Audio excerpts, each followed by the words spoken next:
So I'm a father of one. I gotta find a babysitter. I found Care.com and I was blown away. Through the platform, I was able to find local and experienced candidates along with their reviews and rates, which were way more affordable than I anticipated. Care.com really put me at ease knowing that they were all required to go through a background check. If you're like me and you need to find someone reliable for your childcare necessities, check out Care.com. Find the ideal sitters for your childcare needs.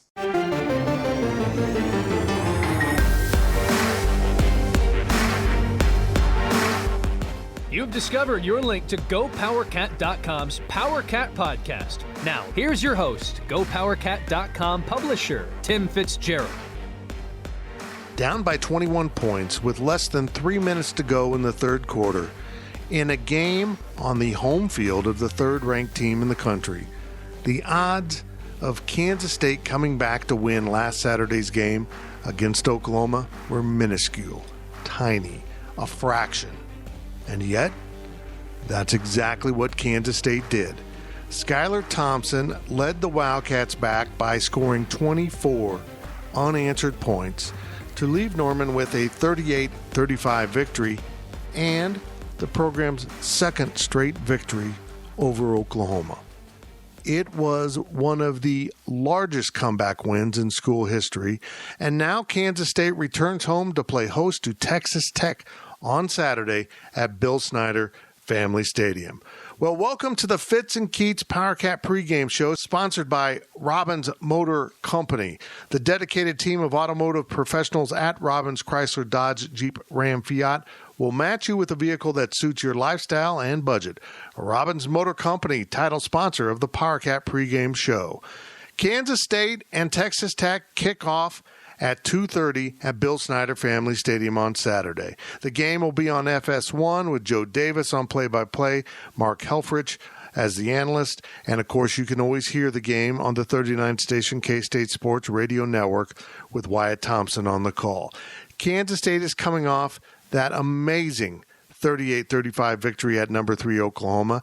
The comeback win tied the largest deficit to be overcome by the Wildcats in school history, while the 21-point comeback started at the 1:36 mark of the third quarter, which was the latest of each of those 21-point comeback victories. And also last week's win was the first over a top 5 opponent on the road in school history. Senior quarterback Skylar Thompson is in line to make his 30th career start on Saturday and is coming off a career performance against OU where he threw for a career-best 334 yards and combined for 4 touchdowns, 3 of which were rushing. He's just one of 4 QBs in school history to throw for more than 4,000 career yards and rush for 1,000 career yards, and he can become the second with 5,000 passing yards and 1,000 rushing yards with 12 more yards through the air. It's absolutely amazing the turnaround this team showed after losing to Arkansas State in such pitiful fashion to open the season, and then 2 weeks later, after an off week, to go to Norman and win.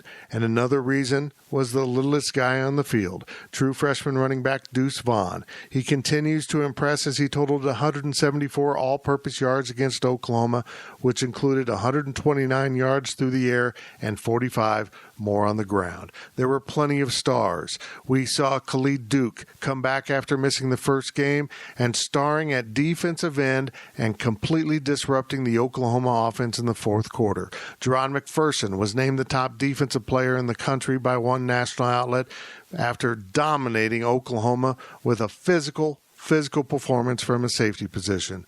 All around, Kansas State greatly improved, but the Wildcats did get off to a slow start. They did look sluggish, and they did look like they were headed for defeat for much of the game last weekend in Norman. But then they woke up, and they played with a great deal more purpose, effort, and focus. They locked in on the Sooners, and they came back and claimed a victory. Can they continue that this weekend with a win over Texas Tech? That is the main question we explore on this edition of the PowerCat pregame show. We start with Kevin Keatsman and myself talking about the Wildcats and college football, and then we will move in to our roundtable session with Ryan Wallace from the Go Power Cat staff, Brian Hanley, the Go Power Cat football analyst and former Kansas State offensive lineman, and then Kelly in Vegas. Kelly Stewart adds her thoughts on the lines for this week's Big 12 games, including K-State being a 2.5-point favorite at home with Texas Tech. And now we bring in Mr. Kevin Kietzman of Kevin Kietzman Has Issues. Great podcast, great K-Stater, and he's probably as mystified by what happened in Norman as I am. Keats, as you watched that game last Saturday, what's going through your head? Well, what's going through my head is how bad is Kansas State in the year of COVID? I'm saying it's 21-7 at the half. They're lifeless. Then I thought, okay, I'm a glutton for punishment, Fitz. I call up a buddy. We go over to the other place in Shawnee. We order pizza. We're going to watch the game. There's some other K-State fans there. We're gluttons for punishment, all right? We're just going to go get in public and do this, and it's all good. And the place is dead, and you're like, oh, boy, this is awful. And we decide to stay because it's a nice day. We move outside onto the patio. A beautiful day. So we're outside on the patio now watching the game. There's a few K-State fans out there. I'm like, let's just give it a few more minutes. It's been known that teams go in at the half and come back out fired up. K-State comes out, goes 3 and out, and then gives up a touchdown. I'm like, oh, my God, how bad are they this year? Did not see that coming at all. But what I did see is once they started to come back, that was, I mean, even through a TV screen, you could just feel the entire thing changing. Oklahoma just withered. They couldn't handle the pressure of a close game, and Kansas State, out of nowhere, was in that close game and dominating in so many ways. And people talk about Skylar Thompson and Deuce Vaughn, great performances. What really changed that game was the defense, going as long as they did, holding Oklahoma scoreless, hitting them in the mouth, tackling on cue, squaring up, making tackles, pressure on the quarterback to where he was never comfortable in the pocket, completely changed the game. I mean, it really was. And I felt like the defense lost the first game against Arkansas State, but I'm going to give the defense more credit than the offense for coming back in that game because they were brilliant the last 20 minutes. Well, and as they went through that first half, how they only gave up 21 points is pretty remarkable. They had the 2 interceptions. They got out of trouble on occasion. I thought Oklahoma was going to have 35 at halftime, and they probably should have. And when they went to halftime, I'm like, okay, the spread was 28. It dropped to 27.5. I kind of thought Oklahoma would cover that. They're going to win by 4 touchdowns. Okay, yeah, I can see it. I think the spread was pretty good. And then Jerron McPherson started lighting everyone up. And all of a sudden, Skylar Thompson kind of settled in. I thought Courtney Messingham's play calling evolved as the game went on, and they started to exploit some weaknesses on that defense. I thought it was a great job of adjusting by the coaches and by the players for rising up and executing. Man, I don't care what you're doing. If you're playing football or you're writing a book or, you're playing tennis with your buddy, if you don't do it with passion and effort and a competitive spirit that you want to win, you're not going to be very good.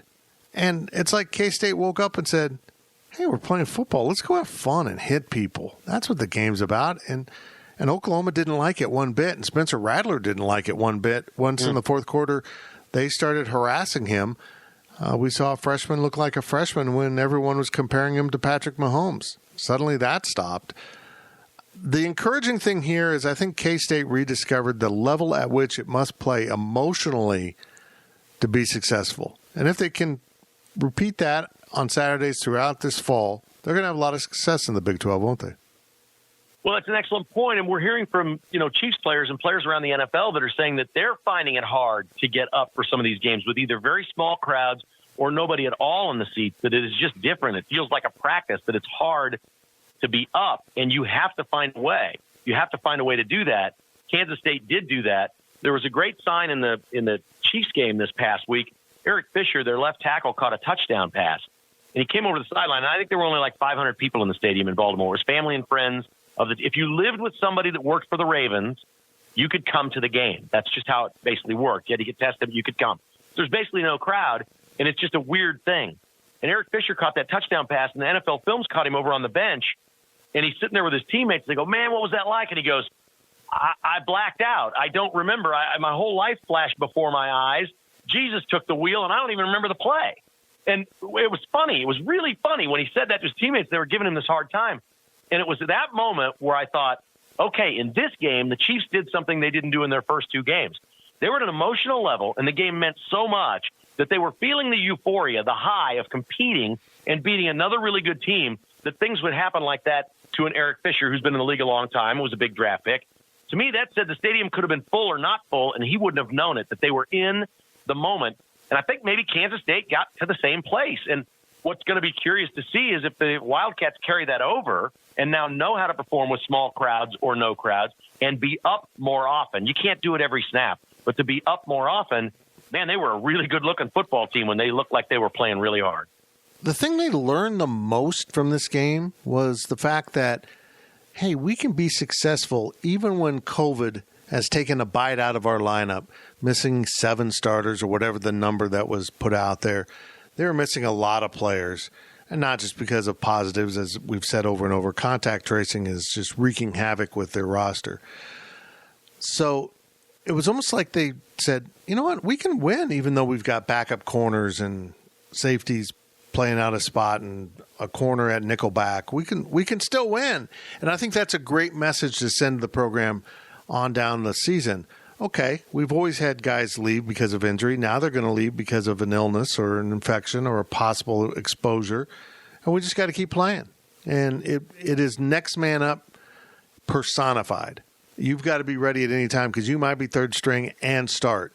You might be no string and start. I think that's where they were with the corners that they threw out there. They weren't even on the depth chart, and they were out there. It was just really interesting to me to see how much these players stepped forward and said, hey, we're missing our starting running back. We're missing a starting defensive tackle. We're missing a starting safety. Let's just go play. And that's what this season's going to be about. It's going to be chaotic, uneven, and you got to play through it.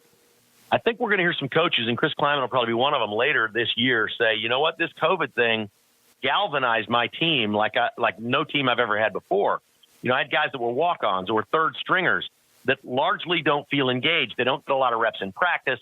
We ask them to come all off season and run and lift and do all the hard work, but they're not going to get on the field and play. By the way, playing football, being a football player and not playing in games would be the worst possible athletic experience I could think of, because it just can't be that much fun to do all the other stuff if you don't get to go play the game.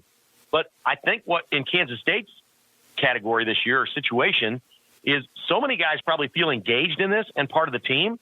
It must be remarkable, the team atmosphere that you have right now, that everyone matters. Everyone counts. You know, even if you're a freshman that just got there and you're fourth on the depth chart, you may be playing, and they're all engaged in this thing. I'm guessing they're really galvanizing as a team right now. I would hope so. They weren't galvanized against Arkansas State. I think there was, distractions around them. They didn't handle it well. They didn't handle the missing players well. They felt sorry for themselves, I think.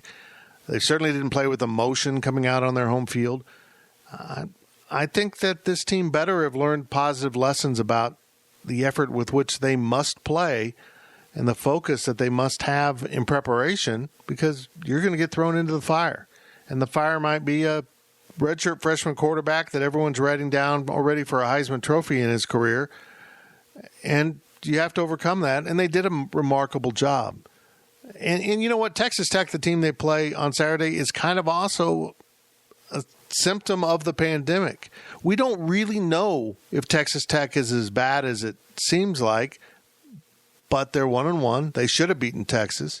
They beat a really bad Houston Baptist team by a few points. They give up tons of points. They score tons of points. It just seems to me, Keats, the more Texas Tech tries to get away from the Mike Leach chaos offense, the more they end up still doing it.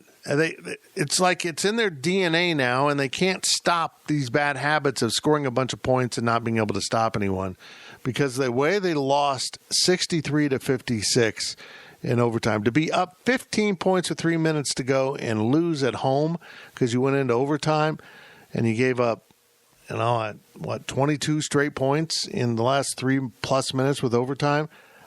It's sickening. It's horrible. You gave up 63 points on your home field, and now you're going on the road. I really like K-State in this game, but they've got to play with that kind of energy because, you know what? I think Texas Tech's better than Arkansas State, and Arkansas State beat them. So it's going to be that kind of season. it's going to be chaos all around. I agree. And you really touched on something with Tech, because what they remember is being ranked 7th in the country, Texas coming in ranked number 4 or whatever it was, and they beat them on a Saturday night, and everybody's throwing tortillas, and life is great. They remember those days and that offense, and it didn't win the Big 12 for them, and it didn't get them to the national title or anything like that. But those were the glory days for Tech, and they can't let go of that. They remember those offenses. They remember the players. Patrick Mahomes is part of this thing now. They have the lore of the Tech quarterback, the Tech offense, and they don't want to let that go, or at least it looks to me like they don't want to let that go, which is really interesting when you look at Kansas State, because there are similarities between Chris Kleiman and Bill Snyder. You wouldn't think there's a lot of them, okay? Certainly Kleiman isn't as eccentric or demanding or a lot of the things that Bill Snyder was through the years. But when you look at how Kansas State won last year and the way they won last Saturday, how'd they do it? They did it with grittiness. They did it with toughness. They did it with 2- and 3-star players or guys third on the depth chart. They did it with teamwork and execution and a lunch pail attitude of we've got to go outwork the other guys. The big recruits are over there. The NFL draft choices are on that side. We're going to out-scheme you. We're going to outthink you. We're going to out-coach you, and we're going to out-hustle you. And I think for the second half of that game on Saturday, it'd be pretty hard to argue that didn't happen. You know, there's a little meme out there of Chris Kleiman, a picture of him in his little, I don't know if you've seen it, it's the beach shirt. He's got his little beach shirt on. He's at the beach, and he's holding a baby. And the baby, the head on the baby is Lincoln Riley, the coach at Oklahoma. And point well taken. I mean, he's clearly outcoached that guy in 2 straight games. So there's similarities to the way you win in Manhattan, and because of Bill Snyder and what his impact was there. And I think there's similarity of the Mike Leach and the succession of coaches after that with Texas Tech. And once you've had success at a school with a certain way, it's pretty hard to let go of. Man, I did a talk show this week with my buddies down in Lubbock. I've known them a long time. They do a great job covering Texas Tech sports. And they asked me about Deuce Vaughn, and I said, well, thank you, State of Texas, for, kind of casting this kid aside because he's only 5'5". When you're at Texas or even TCU or Baylor, you don't take the 5'5" running back. You take the other guy who's 5'11" or 6 foot and looks more like an NFL guy. Deuce Vaughn is the latest poster child for succeeding in football at Kansas State.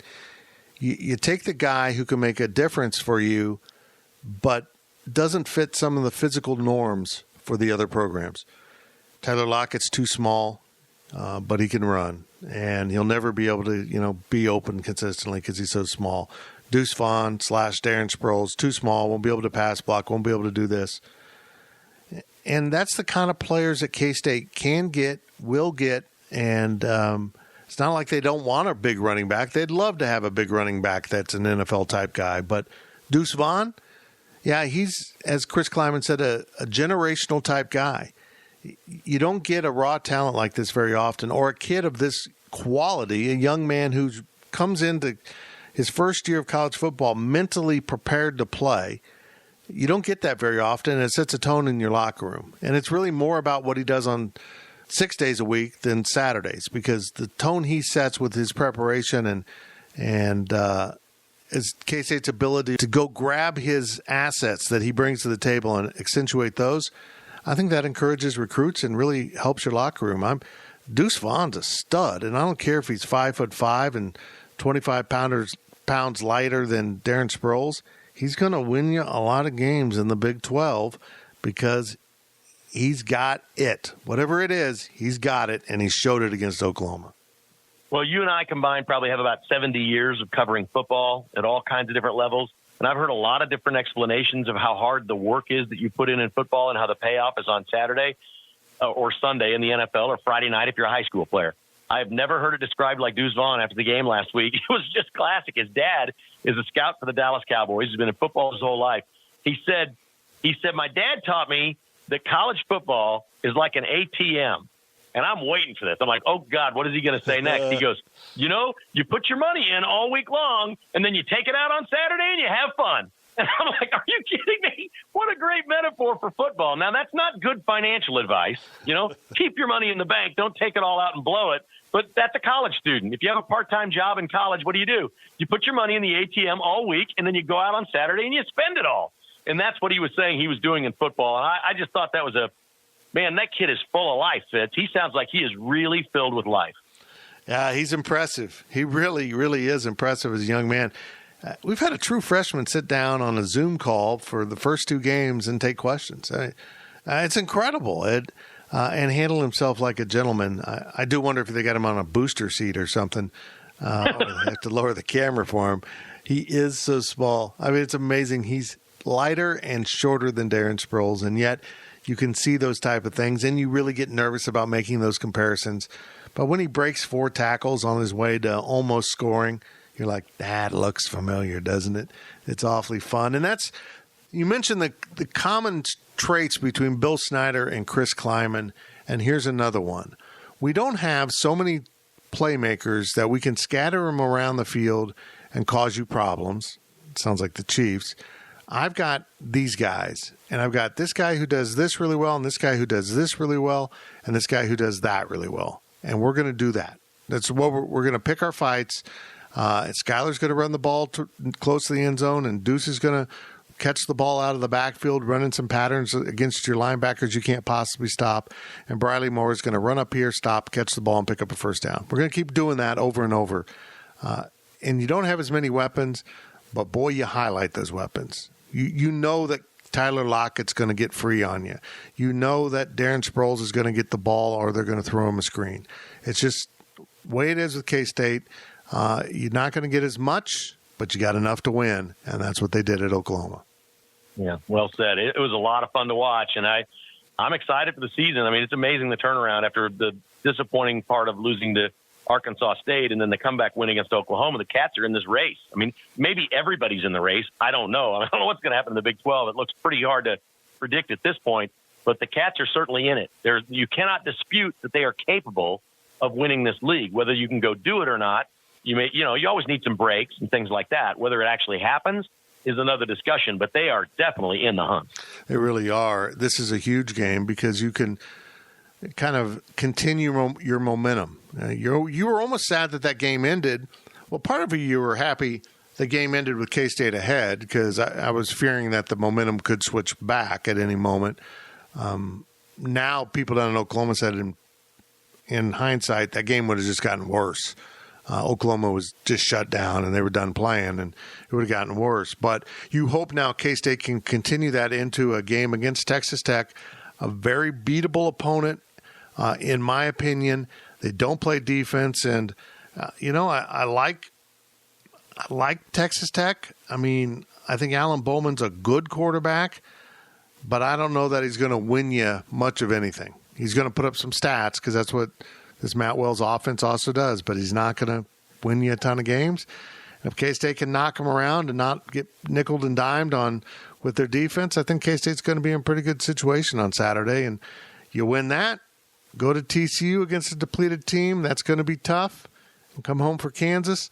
I really like this stretch, but now they just need to pick them off, Keats. And when you're dealing with 18 to 21, 22, 23-year-olds, or in the case of the linebackers, 35-year-olds, you just don't know what you're going to get from week to week from them. They're kids.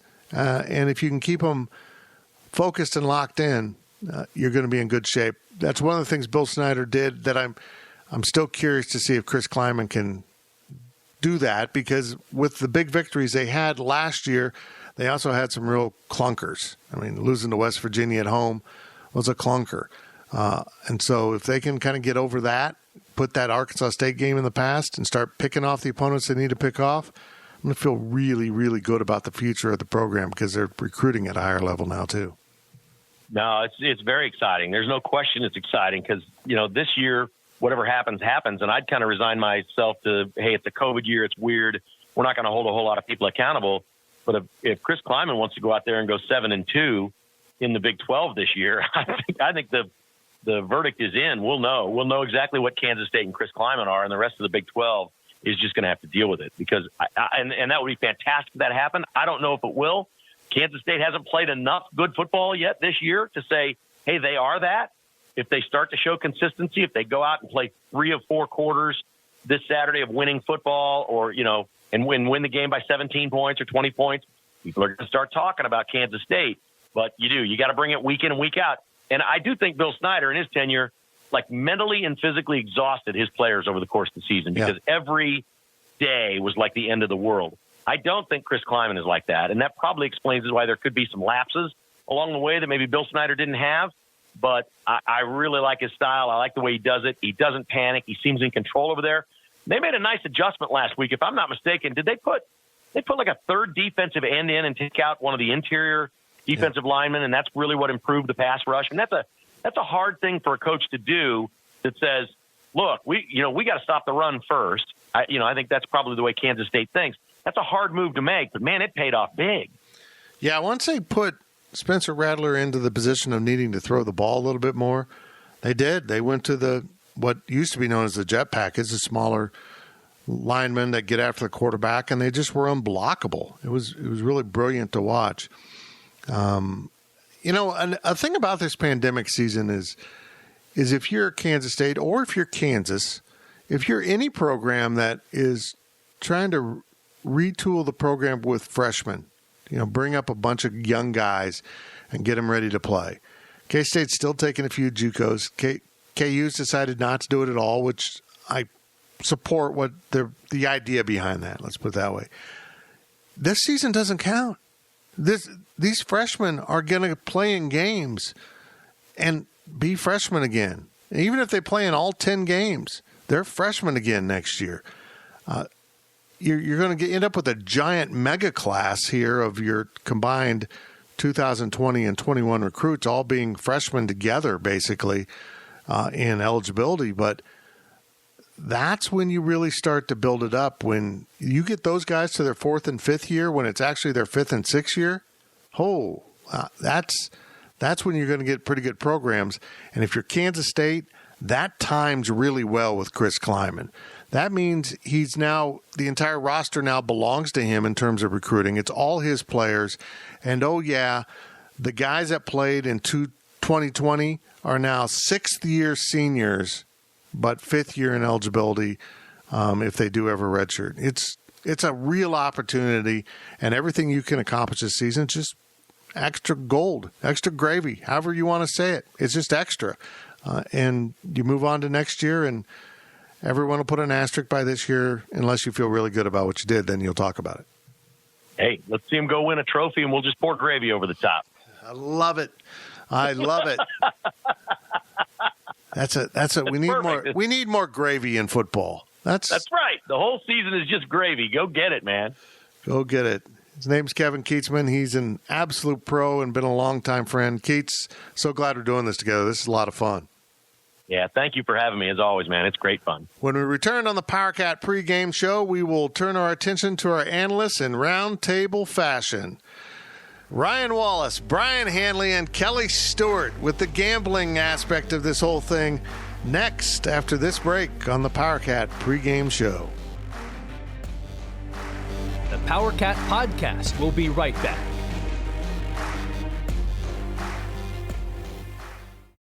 Picture this nightmare scenario. You're hosting friends for the big game. It's neck and neck in the fourth quarter, and suddenly you realize you're out of drinks. You start to sweat. Your friends start to turn on you. You're forced to go on a last-second drink run and end up missing the game-winning touchdown while in line.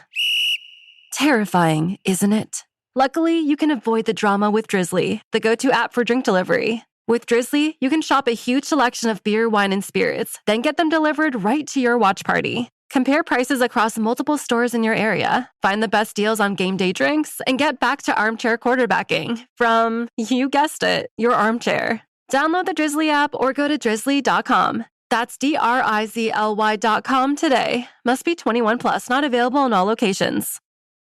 Is your January looking dry? Get some lotion. Get a humidifier. And better yet, get Drizzly, the go-to app for drink delivery. With Drizzly, you can compare prices across local stores to get the best price on a huge selection of drinks perfect for dry January. Every single time. Non-alcoholic wines? Have a look. Ready-made mocktails? Grab a straw and order them up. Beer without the alcohol? Yep, take your pick. You can find all of them here, in the app, in that phone that's in your hand. Could it be any simpler? Nope, not a chance. So shop for great deals on all your dry January beverages or other drinks and get them delivered to your door or blanket fort. maybe. Download the Drizzly app or go to drizzly.com. That's DRIZLY.com. Must be 21 plus, not available in all locations. And don't forget to lotion up your elbows. They're looking a little dry.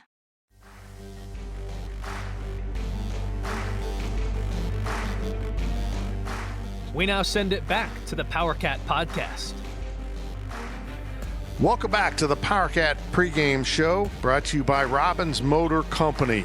K-State fans, visit the Robbins Chrysler Dodge Jeep Ram Fiat location on Anderson Avenue in Manhattan for an exciting test drive. Robbins Motor Company, title sponsor of the PowerCat pregame podcast. Now we are joined by our own expert, Ryan Wallace. He handles recruiting and team coverage for us at Go PowerCat. And Wally, I'm just going to throw you in the deep end of the pool here. Can you explain Texas Tech to me? I mean, it seems like they should be improved, but what I've seen just looks like old Cliff Kingsbury Texas Tech right now, and they can score a lot of points but not win enough games, and I don't see a difference here between Matt Wells and Kingsbury. Am I being too quick to make that judgment because Wells doesn't have his guys? Well, I'm a Matt Wells fan. You know, I really appreciated everything that he did and really grew to respect the product that he put on the field at Utah State. So, you know, maybe I'm the wrong person to ask. My gut tells me that, you know, it's just a matter of getting his philosophy going in Lubbock. Now, that being said, Chris Kleiman, and you could even argue Neil Brown at West Virginia, haven't seemed to struggle with, you know, getting their ideas and like their concepts ingrained into their program. So why is it taking Matt Wells so long?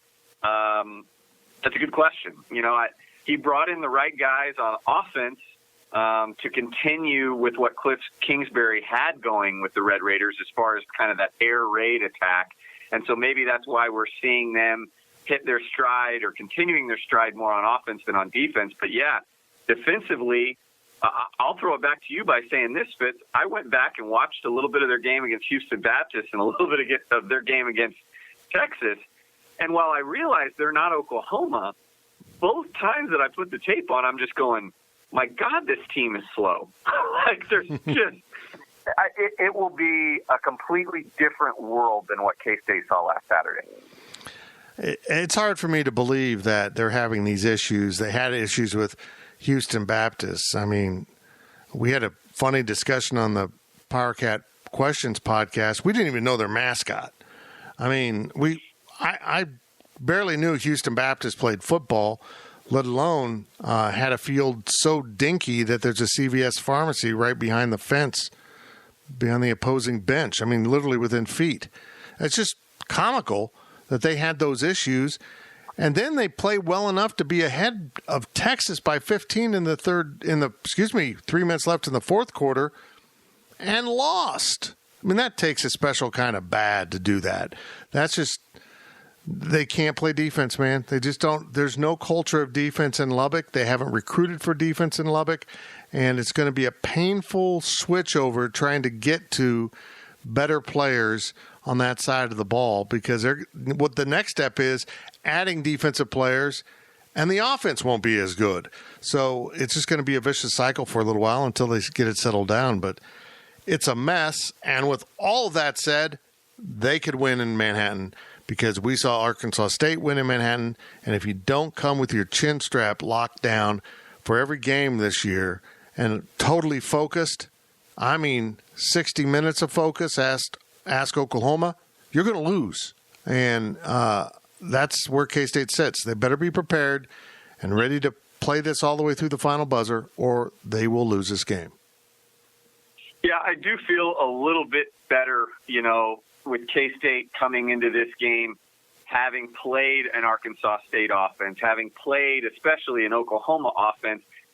From the sheer thing of the schematics are very similar in, you know, what Lincoln Riley wants to do, and spread the ball out, spread the opponent's defense out, you know, and then work in some run. It's the same kind of concept with Texas Tech. You know, they want to put the ball in TJ Vasher's hands. And again, he's a big receiver, so K-State's kind of seen that already with Arkansas State. They've got a capable running back in SaRodorick Thompson. K-State's, seen some running backs at least. I thought Oklahoma had some decent runners, although they were young. So, again, I think based on the Arkansas State and Oklahoma game having come right before Texas Tech, I feel a little bit better as opposed to, somebody else. Maybe if Texas Tech were before Oklahoma, sandwiched between Oklahoma and Arkansas State, maybe I'd feel a little different. But I do feel like this K-State defense, has a little confidence going to them. And they've seen some offenses to this point. So I don't think there's anything that Texas Tech's going to throw at them that will be a surprise. I answered had a reply in my afterthoughts column from the Chris Kleiman press conference when he was asked about the play of Jerron McPherson, Christian Duffy, and Khalid Duke coming back. Mac tried to go in the first game but got injured. So really this was their first games as a total. I kind of believe that if any of those guys had played against Arkansas State, they probably would have won. That's how close the teeter-totter was going one direction or the other. But putting all three on the field at Oklahoma, Duffy made a huge difference with the offensive line. If you're bad at left tackle, you're bad at the offensive line. This is the way it is. And he kind of locked that down a little bit, showed some aggression out there. I liked it a lot. J-Mac just brought a real physicality and ball awareness that this defense lacked for the first, 6 quarters. And Khalid Duke's just he's a difference maker on the defensive line in passing situations. He is the consummate edge speed rusher that K-State has desperately needed for a while, and they've kind of just gotten by. I mean, Wyatt Hubert isn't that guy. Wyatt Hubert's a power rusher that can, is very athletic. But Khalid Duke, he's a guy that a tackle can't handle, and it really looked like that in the fourth quarter. I think all of those guys made K-State drastically better, and that's why they won at Oklahoma. And Fitz, heck, I'd throw in a fourth name for as far as a game changer in my eyes, and I know you're going to agree with this one when I say it, and that's Noah Johnson. Oh, yeah. Noah played against Arkansas State. He played in 2 snaps in the very first series, and then he got injured, tried to come back in. They threw him in at guard for, I think, a series. You could tell that it was not going to work for him, and he was gone. He ends up coming back against Oklahoma, plays the extent of the game at center, and when you couple that with Christian Duffy on the left side, it was a dramatic change for the offensive line. Once they kind of got into a rhythm, I would say between maybe mid-second quarter, certainly after halftime, that was a different group. Jerron McPherson, athletically, he brings so much to the secondary. We talk about his hits. We talk ball awareness was a great way to describe him from you, but just overall, just his maturity back there and the way that he has developed mentally. The game seems to have really slowed down for him, and I think that's more of his natural position. And hopefully, when you can get Wayne Jones back, to full strength, and he's back at his comfortable position alongside McPherson. That's a darn good duo. And then with Khalid Duke, I would argue that Khalid Duke was the biggest difference maker on defense. I think without Khalid Duke putting pressure on Spencer Rattler, maybe Jerron McPherson doesn't get some of those opportunities to be a game changer in the secondary. Khalid Duke is everything that the doctor ordered from the Arkansas State game because, as expected, Wyatt Hubert's going to get a lot more attention this year. And like you said, he's just not the speed rusher. But when you can couple that with a speed rusher on the other end and maybe free Wyatt up of some double teams, again, Joe Klanderman couldn't ask for anything better in heading into week 3 after what we saw in week 1. And then on top of all that, Fitz, there are even more guys. Echo Boydo played his butt off. Ross Elder is a walk-on, but a guy that they think really highly of. He's a step up, with all due respect, from Brock Monty and some of the guys that we saw out there in week 1. So, Jalen Pickle, the list goes on and on. I think so long as K-State stays healthy, as long as K-State, and that's a big if, we got a small dose of what this team could be, not just this year, but in the future in Norman. Well, they went with new cornerbacks at the start of the game and moved A.J. Parker to the nickel. Very intriguing to take your best corner and put him at nickel. But I think they're really concerned about everyone using bigger receivers against K-State's corners. And you know what? I really liked A.J. Parker at the nickel. I thought he gave them a great coverage guy in the slot, and that little sucker comes up and hits people. I'll be interested to see if they move him back to corner or if he's going to be a nickel for the rest of the season because he looked pretty good. Yeah, and I would say that they probably have better veteran depth at corner than they do at nickel. That they have some guys at nickel that obviously they like a lot. You know, we've heard Coach Kleiman talk about T.J. Smith, the true freshman, is starting to come into his own. I don't know if he's quite ready just yet. And obviously Will Jones had a pretty darn good game, all things considered, against Arkansas State. But again, those two guys are very inexperienced when you compare them with Parker. But overall, that was one of the big things that I know Van Malone, when he got hired at Kansas State, really wanted to get going at the cornerback spot, and even nickel is more length. It's not even so much that the guys are tall necessarily. I think Echo Boydo is only about 5'11" or 6 foot in height, but his wingspan, his reach is phenomenal. And so when you get a guy like him, you get Justin Gardner, who's 6'2". A.J. Parker's got some length to him. He's always been one of the taller corners that Tom Hayes had in the end of the Bill Snyder era there. They want more of those guys that can fly to the ball, but guys that have a little bit of reach and some wingspan that can, you know, if you're beat a little bit in your speed, maybe you can make up for it and disrupt a pass by getting a hand in there late. And that's exactly what we saw from K-State. Interestingly enough, I think Oklahoma is maybe starting to second-guess some of their recruiting techniques by just going out and getting the best, fastest athlete in their secondary, because if you look across their board, they're all 5'10", 5'11", and that's been a sore spot to their defense for a couple of years. Maybe they need to take a note from K-State and, you know, generate some more height at cornerback. Well, that's a very good point. Moving on to the next topic, Deuce Vaughn. Oh, my goodness. I've got a crush on him. I'm just going to say it. I mean, how do you not? I mean, this is a true freshman that comes in, and he's ready to play, and he's incredibly mature in the way he handles himself in post-game press conferences, and he's mature on the field, but he can only do so much. I mean, he is just a true freshman, still learning, and he is only 5'5", 180. I don't even know how light he is.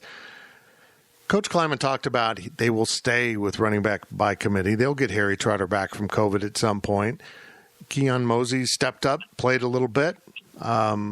We saw some other guys get into the action. It's just been interesting to me that they love the committee, but you got to agree Deuce Vaughn's going to be the chairman of the board in that committee room for the rest of the season because he is special.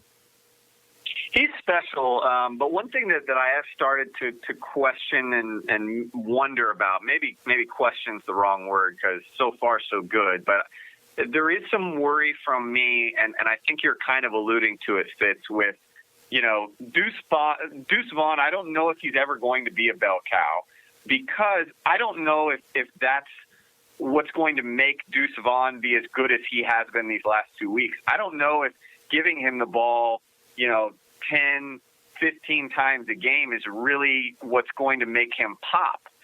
What makes him pop is the fact that, you know, you sprinkle him in as a rusher, you sprinkle him in as a receiver, you get him in matchups that benefit him, and let him create in space. So I think it's essential, and I know fans are going to want to see, you know, more Deuce. But having Jacardier come in from time to time, getting Harry Trotter back, getting Tyler Burns going a little bit more, and maybe even Keon Mosey, that's going to help get Deuce Vaughn in more of these situations that help K-State and help him to create. So the more that they can use him in as many fashions as they can, the better for Deuce and the better for K-State. I think that's what's going to work, and I think that's how you get the most explosiveness out of Deuce is, you know, put him in the slot, make him a receiver, get him coming on reverses, all sorts of stuff, as opposed to we're going to line you up next to Skylar and run you through A-gap. Let somebody else do that and use Deuce in as many other ways as possible, and you'll continue to get this type of productivity and production out of them. Thank you, Wally. Always good stuff from you. And now it's time for the offensive lineman to speak. Brian Hanley, our football analyst and former Kansas State guard on the 1997 and 98 teams. Man, hey. Yeah. Well, let's go back to it. We did, of course, the post-game podcast, which we had our immediate reactions. But in hindsight, Brian, I'm really impressed with how much better the offensive line got by game's end. In the fourth quarter, that was a pretty decent offensive line getting it done. They were just kind of handling a pretty good Oklahoma front.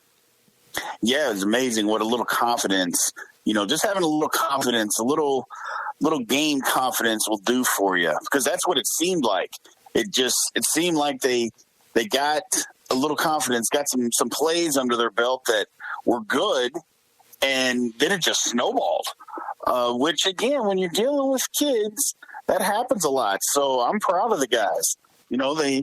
They competed, and I know I've beat that word up, but I'm going to continue to beat it up, is they competed. And if you compete, you're giving yourself a chance. That's all that anybody asks, is just give yourself a chance, because who knows?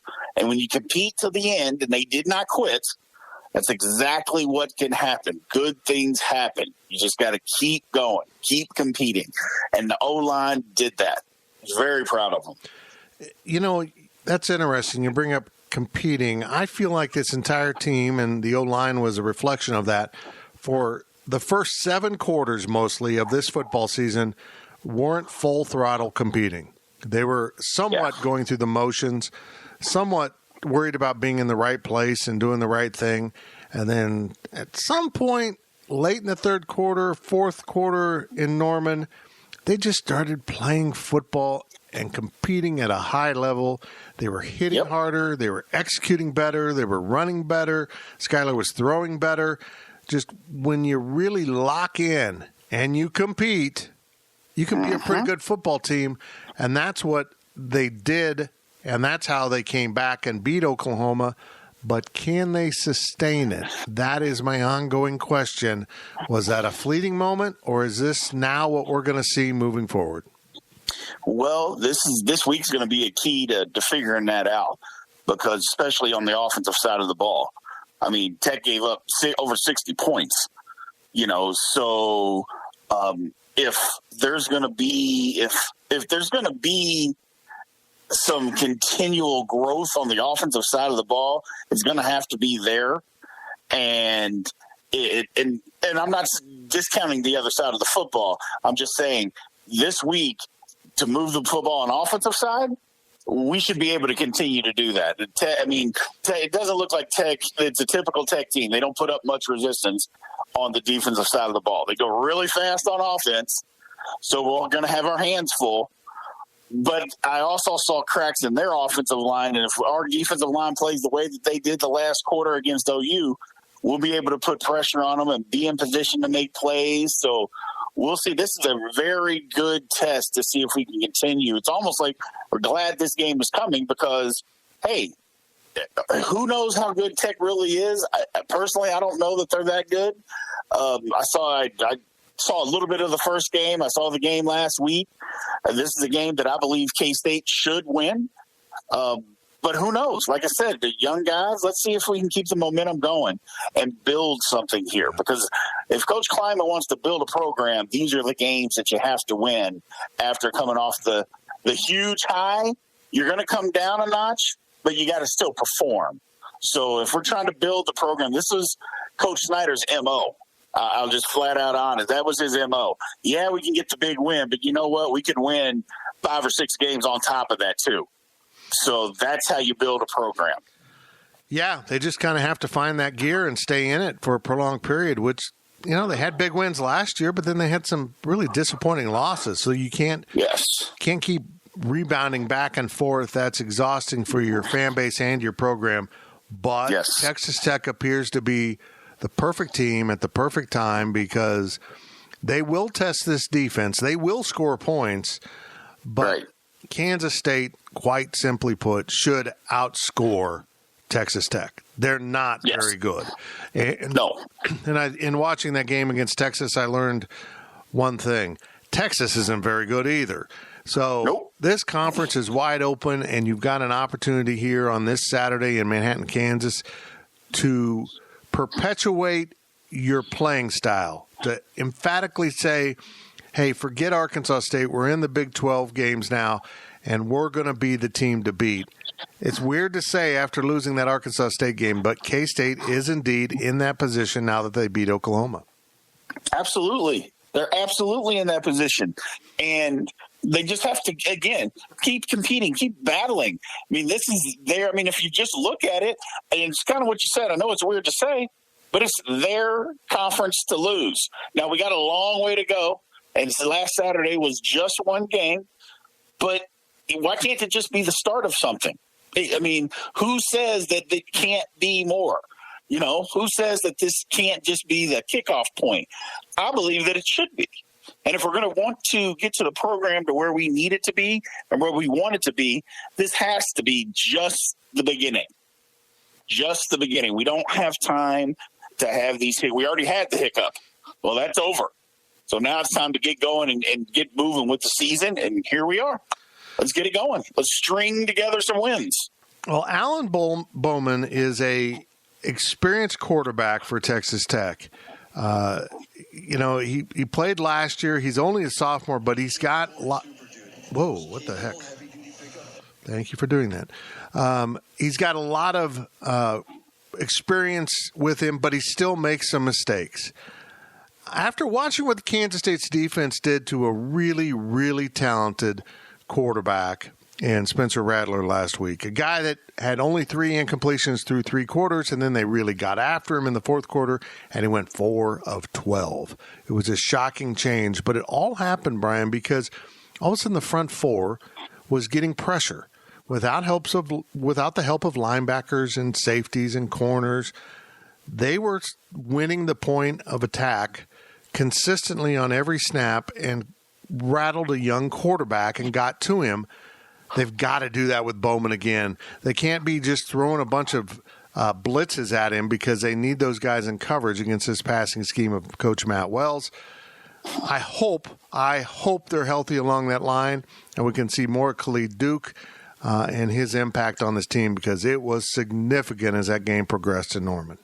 Absolutely. That's the whole key to a good pass defense. A lot of people think it's the back 7, and it is them for, a good extent, but you have to have a front 4. And the more the K-State can get pressure on the quarterback with just 4 guys, the better off we were going to be, because that was literally the key. We had guys back in coverage. We didn't have to blitz. We didn't have to bring third, surprise rushers.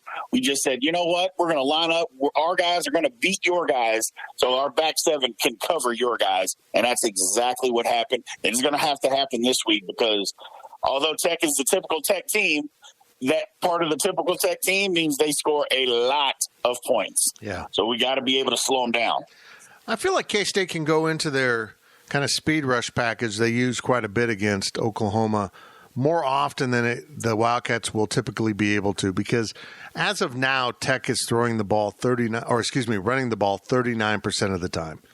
I mean, they're throwing it a lot with moderate success. I mean, they're doing pretty well. Bowman's completing 2/3 of his passes. It all looks nice, but you almost lost to Houston Baptist and you blew a lead against Texas. I think these offenses are fool's gold over the long run. Now, over the long run, I salute Mike Leach and what he did with his pirate ship sailing into Starkville and winning at LSU. He will do that to teams. He always has done that to teams. But I don't believe that these offenses win you much of anything other than a bunch of games, which is nice. It's fulfilling. But if you're really not competing for conference titles, let alone trying to get into the playoff, what's it really mean? I hate these offenses, Brian. I just hate them because they put your defense in a horrible position. I think it's bad football overall. It's just kind of entertaining and tickles the senses of your fans and fills them up with like bad calories, empty calories. That's a great way to put it. I just don't like it at all, and I think Tech's in big trouble. Perpetuating this desire to be all about offense. They've got to break this cycle. And I thought they were going to do it when they brought in the new coach. I thought, he's going to start using tight ends. I thought he was going to start bringing in fullbacks, and they were going to run the ball a little bit more. But nope, they sure didn't. And you're right. You do not win that way. Nobody wins that way. I mean, you can look back, and there's been some flash in the pans where, like an Oregon, but you know what? Oregon was predicated on running the ball. That's what people didn't realize. Like Oregon and the Auburns, when they spread you out, they spread you out, but they ran the ball first, and that's what they wanted to do, was run the ball first. These air raid teams that just air it out, I mean, they're not beating anybody. And it's just what you said. You get into a bad streak where you get 3 and outs in a row, that your offense is off the field in 45 seconds. Your defense is just dead tired. Just dead tired. So then you have to win shootouts. And it's just, I don't know, like you said, yeah, the fans will be happy for a while, but when you don't compete, who really cares? Who really cares? And nobody, and this is not a slight against Tech, but to be honest, people they don't take them seriously. And this is why.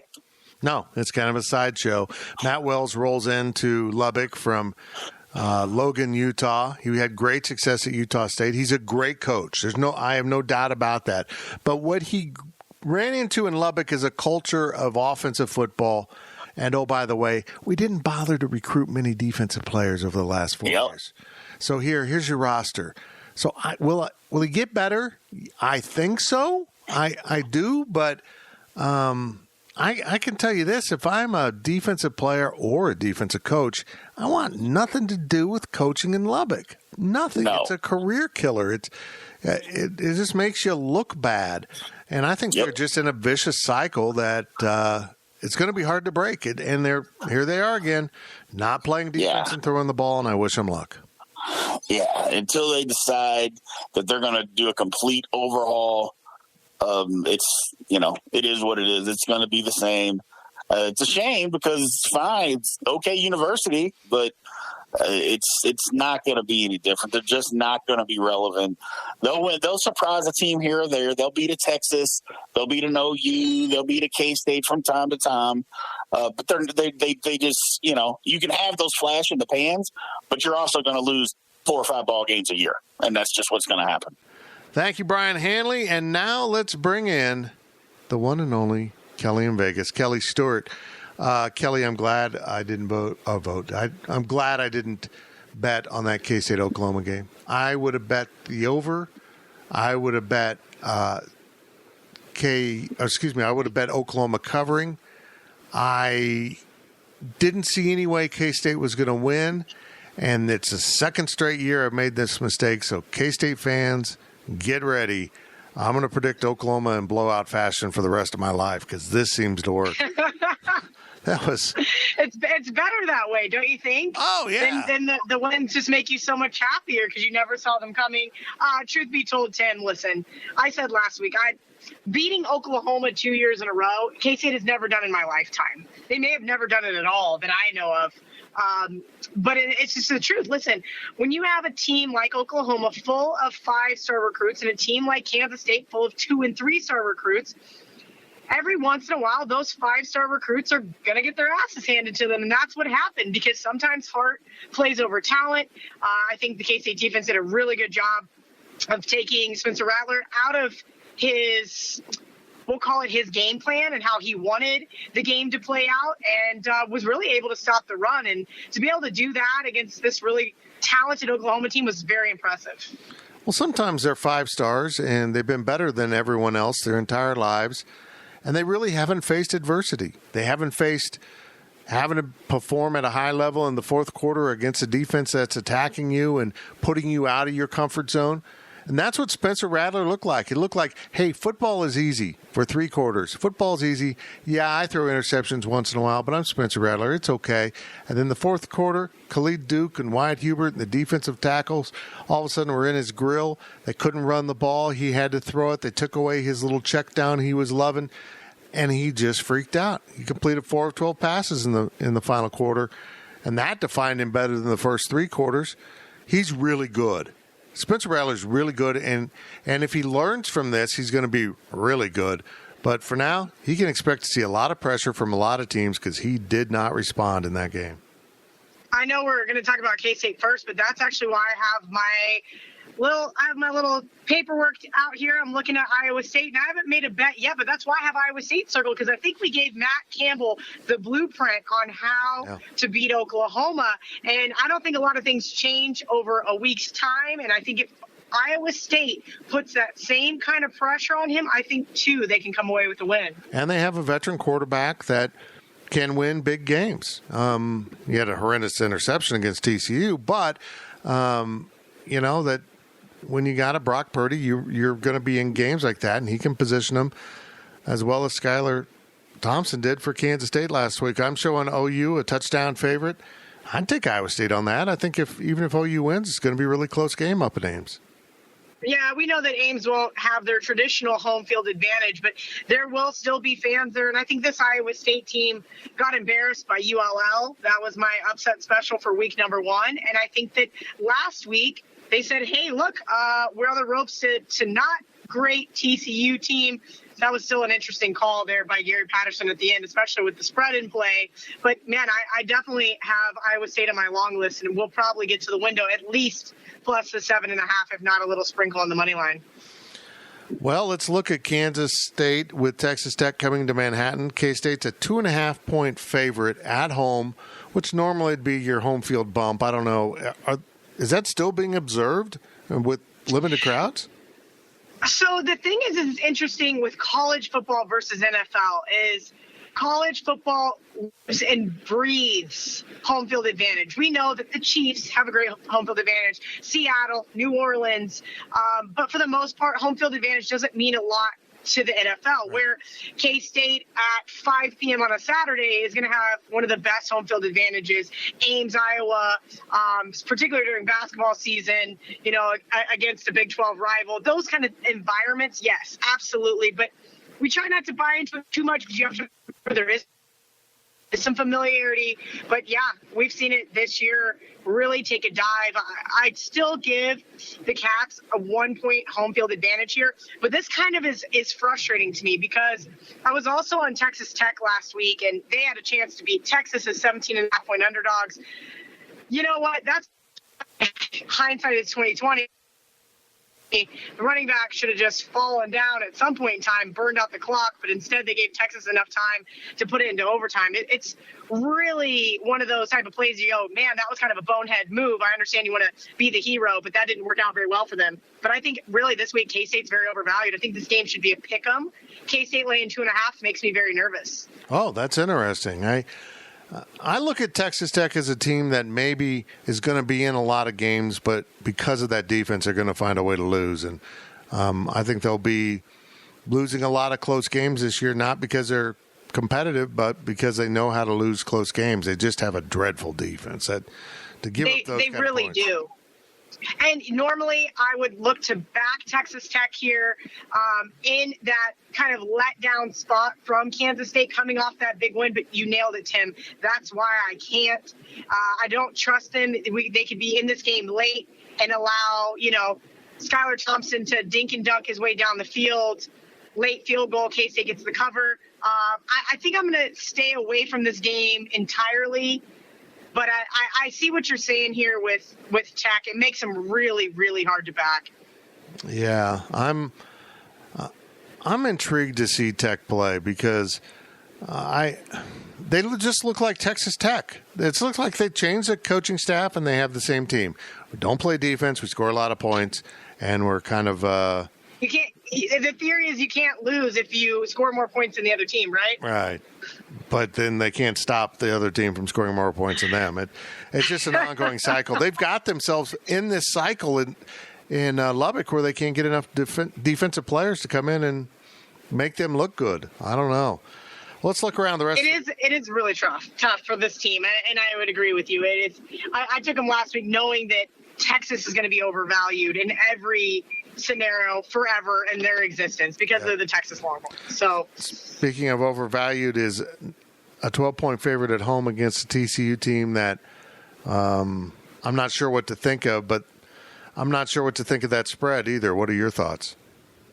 Yeah, listen, TCU, I looked at them last week. I liked Iowa State at 2.5. When it got to 4.5, I'm like, man, do I take a shot here with TCU? I didn't understand the point of not kicking the point after. I guess it didn't really matter anyway. It mattered to some of those people that laid the number with Iowa State. It's really interesting, and I'll say that much. But here's a TCU team that I think, in theory, is well coached. I know we all like Gary Patterson. We think he's a great coach. If anything, and the number is high here, so tread lightly, I lean towards the over 62. I think if TCU is going to be in this game, it's going to be a shootout like we saw last week. Yep, that's a very good point. Oklahoma State's a 21.5 point favorite at Kansas. I'm not overwhelmed by Oklahoma State, but Kansas can make everyone look really special on a given Saturday. They sure can, and they've also shown insane amounts of promise when they're at home against a Big 12 rival that's ranked. We've seen it happen to Texas. We've seen it happen to Oklahoma State. We've seen it happen to Oklahoma, and it's absolutely wild how all of a sudden, one time a year, the Kansas Jayhawks want to come to play. I'm not backing KU here, but I would not be shocked to see them somehow come to play. Like, let's just be honest, Tim. That's one of those teams like, no, I can't take the 22 here, but would I be shocked to see all of a sudden KU has this team on the ropes? No, of course not. Oklahoma State has absolutely dominated this KU team for years. To me, it's a complete pass, but I hate these intriguing lines. It just looks too easy to bet Oklahoma State here.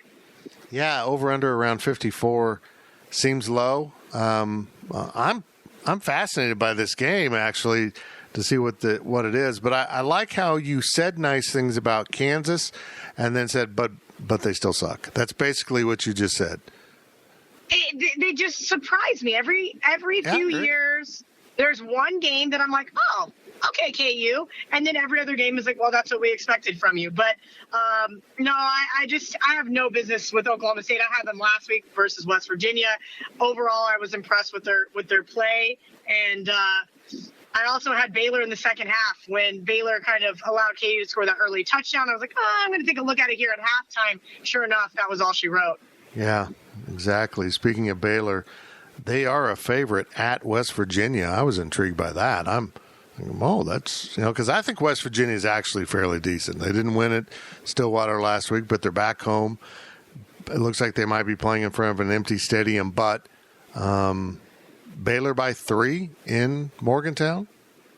This looks like the biggest trap game in the Big 12 to me, Tim. It looks so easy to take that Baylor team that looked so good last week, basically in their first game since their other 2 games got canceled.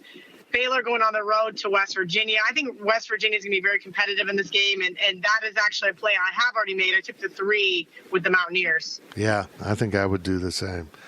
Well, Kelly, this is a huge week for Kansas State because what we've seen from this K-State team is a level of unpredictability. If they can kind of normalize themselves now and start beating teams, they've got an opportunity here to rattle off some victories, but you got to take care of this one, and Tech's going to score points. That's the one thing I know about this game. Tech will score points, and you better be able to outscore them.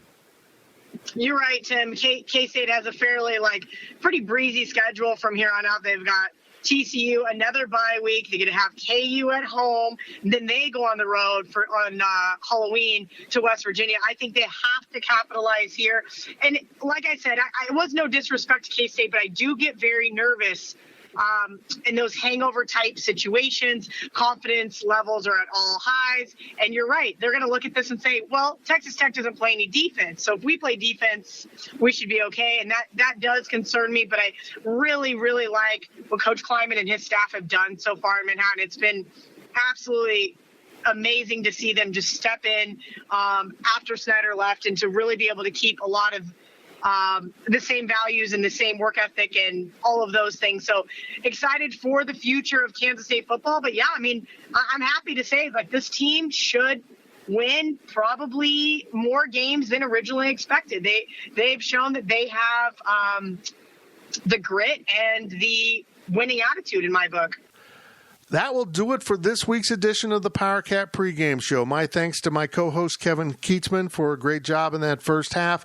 And then, of course, Ryan Wallace, Kelly Stewart, and Brian Hanley here in the second half as we completely covered the landscape of Kansas State playing host to Texas Tech at 2:30 p.m. on Saturday at Bill Snyder Family Stadium. And a final shout out to Robbins Motor Company. They strive to earn lifetime business and build relationships selling quality cars, trucks, vans, SUVs, and offering top-notch parts and service. Robbins Motor Company, title sponsor of the PowerCat pregame show. Folks, have fun if you're making it into the stadium on Saturday. It's going to be a beautiful day at the Bill. Let's see if the Wildcats can move to 2-1 on the season, and more importantly, 2-0 in Big 12 play by beating the Texas Tech Red Raiders. PowerCat Podcast. All rights reserved. GoPowerCat.com and Spirit Street Publishing.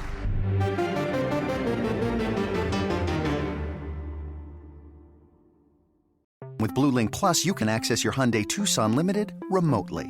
Doors unlocked, temperature set, lost car found.